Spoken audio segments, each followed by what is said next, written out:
भाई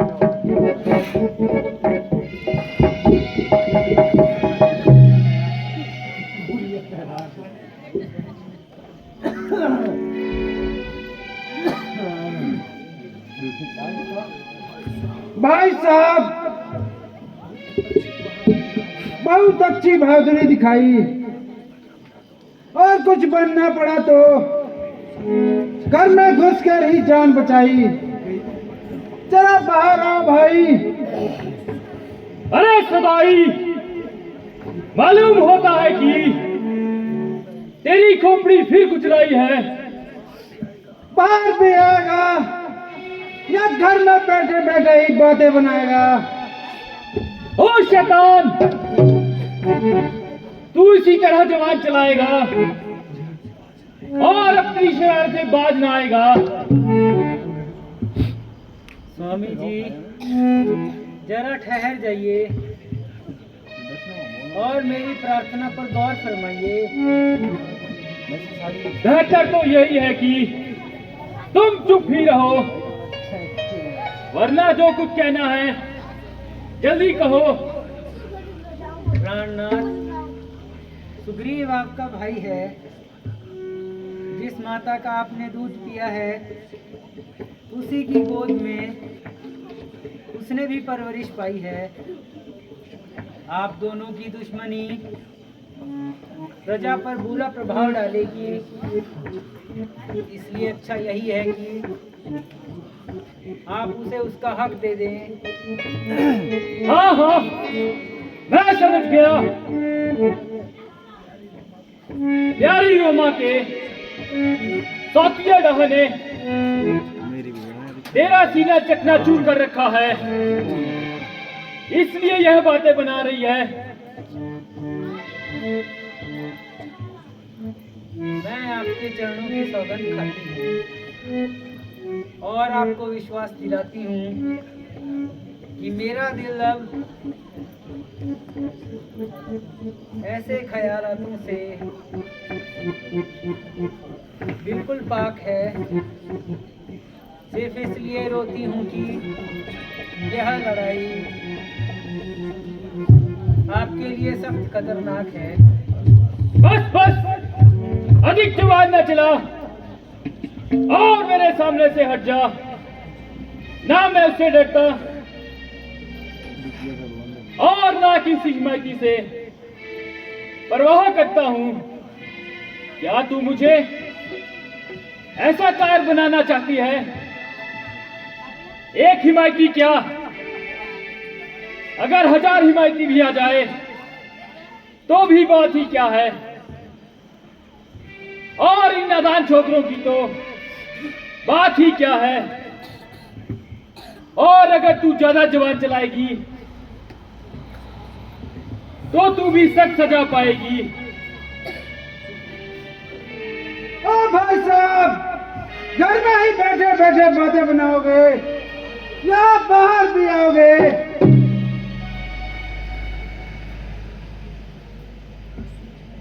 तू सुनती नहीं, वह मुझे किस तरह ललकार रहा है। प्राणनाथ, यह सुग्रीव नहीं किंतु उसके पीछे कोई और पुकार रहा है। अरे बेशरम, उस वक्त कर तूने जान बचाई, अब मुंह दिखा के नेक लायक नहीं रहेगा।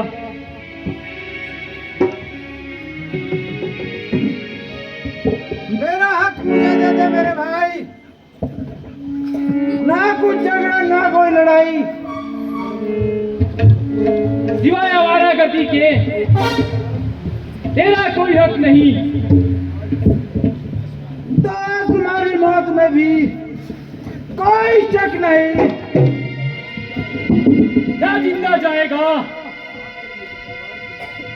आकर मेरी तलवार के नीचे। तू चलकर राज खुद आया चोरी की धार के नीचे। अरे बेशरम, ज्यादा जवान चला रहा है तो आजा, हो जा मुकाबले के लिए तैयार।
अरे यह कौन अन्यायी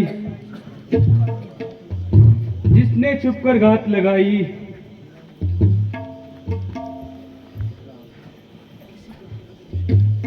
किसी का क्या दोष है, तेरी करनी तेरे आगे आई।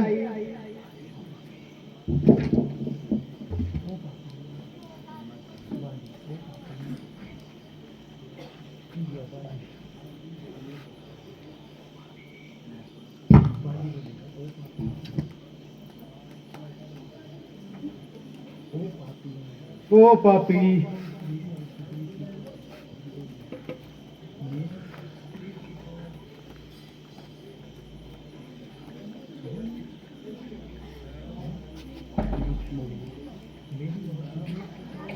मेरी और सुग्रीव की तो एक अरसे से दुश्मनी थी, मगर तेरे साथ मेरी क्या लड़ाई थी। सुग्रीव तुझको क्यों इस कदर प्यारा था,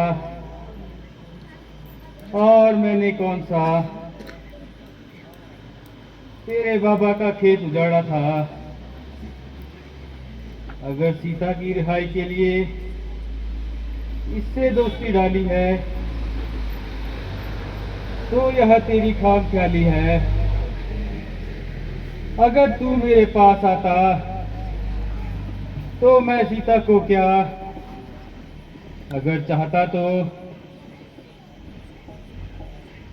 उसकी दूसरी रानियों सहित रावण को भी एक आंख के इशारे से यहाँ बुलाता था, क्योंकि वह भी मेरे हाथ से बहुत सदमे सह चुका है। मगर सुग्रीव के भरोसे पर यह उम्मीद रखना सरासर हिमाकत है।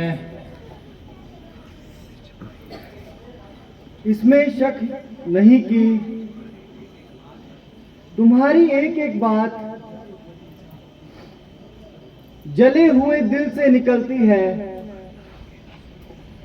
मगर धर्म के असूलों को समझने में तुम्हारी सख्त गलती है। जरा सोचो तो, छोटे भाई की स्त्री के लिए ये शास्त्र क्या हिदायत करते हैं। छोटे भाई और बेटे की स्त्री अपनी बहन और पुत्री, इन चारों का दर्जा बिल्कुल एक समान है। बाकी रही सीता जी की रिहाई की बात, उनकी रिहाई के लिए हमें किसी की सहायता की जरूरत नहीं, क्योंकि हम कोई दूध पीते बच्चे नहीं। एक रावण क्या, अगर 1000 रावण भी हो तो भी क्या बात है। इसलिए तुम्हारा ख्याल बिल्कुल ही वाहियात है। अच्छा, जो कुछ हुआ सो हुआ, उसका अब क्या अफसोस है। मुझे अपनी तरफ से हर तरह से संतोष है, मगर अब से एक उम्मीद करता हूं कि आप इस दुश्मनी को दूर करेंगे और मेरी प्रार्थना को मंजूर करेंगे। मुझे आपसे कोई द्वेष नहीं। मेरी तरफ से आप बेफिक्र हो जाइए और जो बात आपको कहनी हो बिल्कुल कहिए। यद्यपि मैं सख्त गुनहगार हूं और इस अंतिम समय में आपसे सिर्फ ये प्रार्थना करता हूं कि सुग्रीव और तारा अंगद को बिल्कुल ना सताए। सुग्रीव बड़ा समझदार है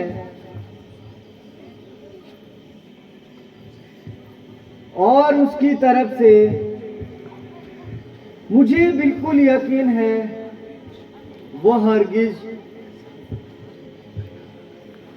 ऐसा ख्याल ना करेगा।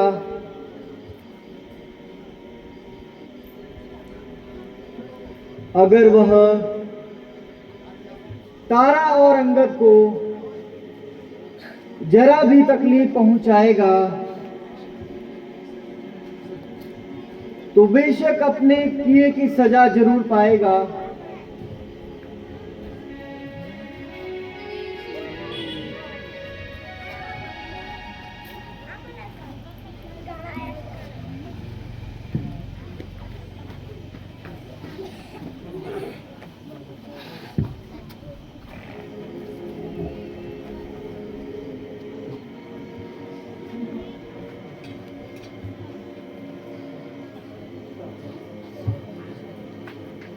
आह मेरे सरदार, मेरे प्राणों के आधार, आप मुझसे क्यों मुंह मोड़ जाते हैं और मुझको किसके सहारे छोड़ जाते हैं। मुझे अपनी जिंदगी की कोई परवाह नहीं, जिस तरह रहेगा निभा लूंगी या आपके साथ ही स्वर्ग की राह लूंगी। मगर इस जिगर के टुकड़े को कैसे संभालूंगी और जिसे बड़े लाड प्यार से पाला था और कभी घर से बाहर ना निकाला था। ना मालूम कहाँ कहाँ की ठोकरें खाएगा। मेरे लाल, अब तेरी किस्मत टूट गई और पिता की भरी हुई गोद तुझसे छूट गई। देवी, यद्यपि यह दुख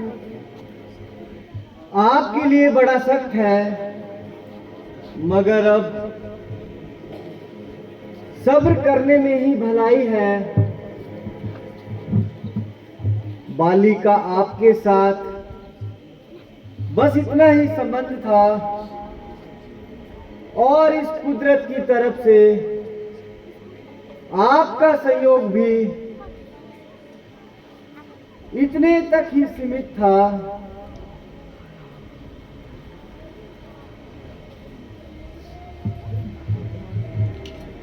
तुम धर्मात्मा जरूर हो, मगर मेहरबानी करके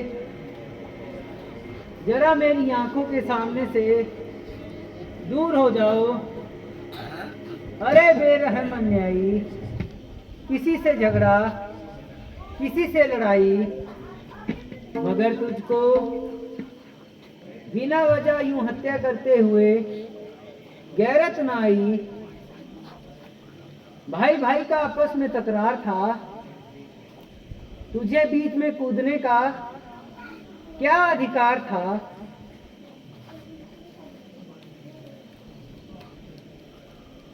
आह प्यारी तारा, यद्यपि तुमने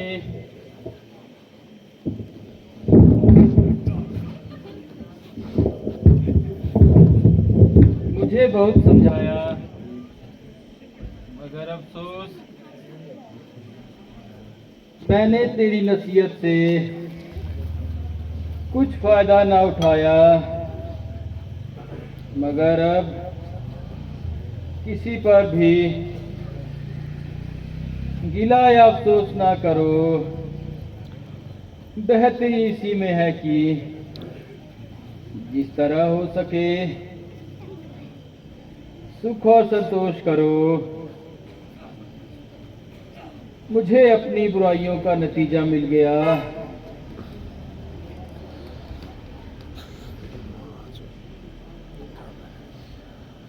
आह मेरे लाल, सब्र कर मेरे बच्चे।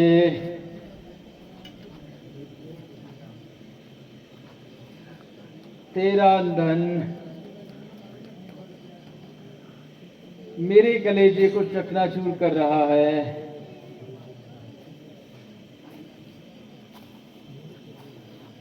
मेरे प्यारे भाई, यद्यपि तुम्हें मुंह दिखाने को दिल नहीं चाहता, मगर इस समय तुम्हारे सिवाय मुझे कोई नजर नहीं आ रहा जिसको अंगद का हाथ पकड़ाऊं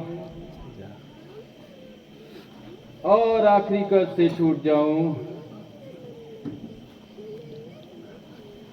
भ्राता जी, मैंने बड़ा उत्पात किया और कुछ जिंदगी के लिए अपने भाई का घात किया।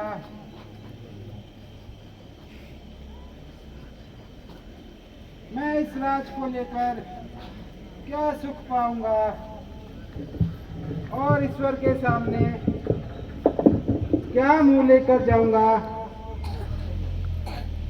इसलिए आप ये राजपाट अंगद के सुपुर्द कीजिए और मुझे इस पाप का प्रायश्चित करने की आज्ञा दीजिए।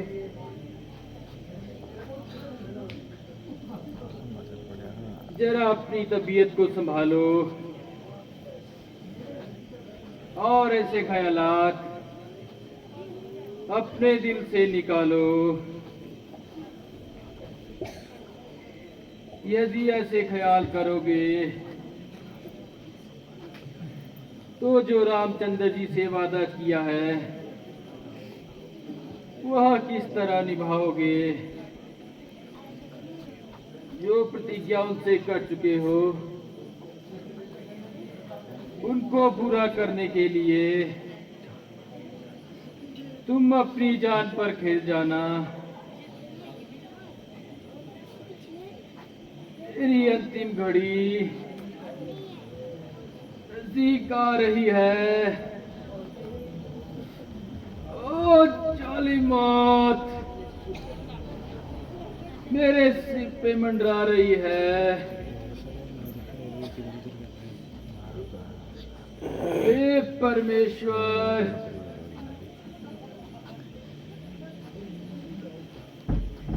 मेरा उद्धार करो। ओए राम। भाई माताजी,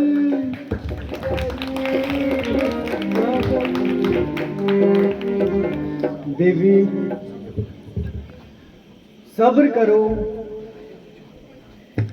आपका यह फिजूल रोना है, क्योंकि बाली ने तो अब जिंदा नहीं होना है। इनके अंतिम संस्कार की तैयारी करें।